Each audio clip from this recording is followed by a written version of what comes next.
The use of deep fakes in politics and entertainment is on the rise, and now global superstar Taylor Swift is one of the victims. Explicit AI-generated photos of the singer were circulated widely over social media.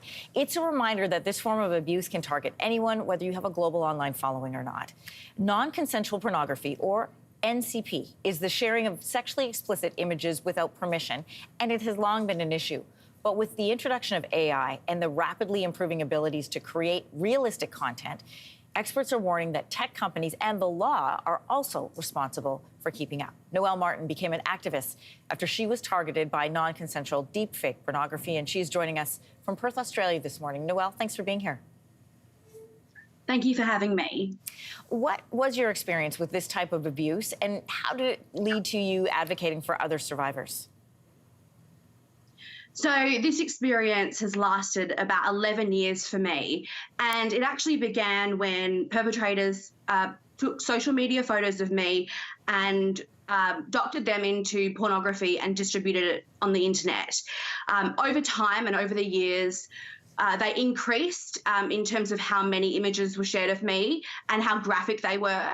And when I started speaking out publicly and fighting for justice, they kept trying to target me, and they created fake deepfakes of me, pornographic deepfakes that depicted me in horrific situations. And so I just try and speak out now because this is something that happens and could happen to anyone.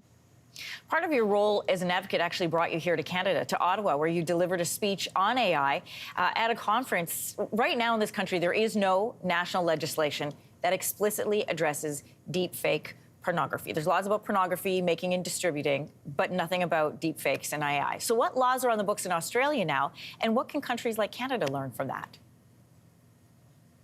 So in Australia, we do have laws that deal with this issue, and essentially it's illegal to distribute non-consensual images and videos without consent, whether or not they've been altered. We also have a world first government regulator that essentially is tasked with dealing with a range of online harms, from adult cyber abuse to image-based abuse. And what they'll try to do is take down content that has been shared on behalf of a victim, and they also have powers to fine essentially perpetrators and tech companies. Whether or not that entity is effective in practice is a whole nother conversation. But we do have a model like that, and I think countries, including Canada, might be looking into doing something similar. Yeah, in researching this story, I was fascinated to find out it's actually called an e-commissioner, and that is their whole portfolio is dealing with situations like this. So here in Canada, we have also sadly seen instances of students as young as grade 7, so that's, you know, sort of around 12, 13, being targeted by explicit AI-generated images. If someone is victimized, Noelle, what do they need to know?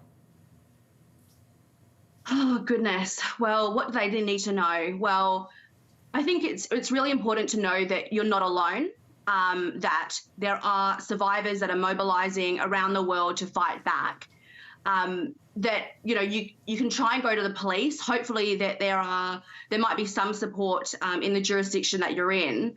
But if not,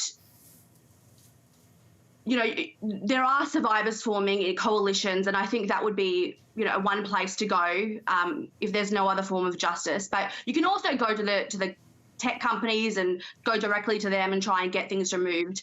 But right now we're in a period of time where we're trying to keep up with what's happening. Mm-hmm. And some places have legislation, some places don't.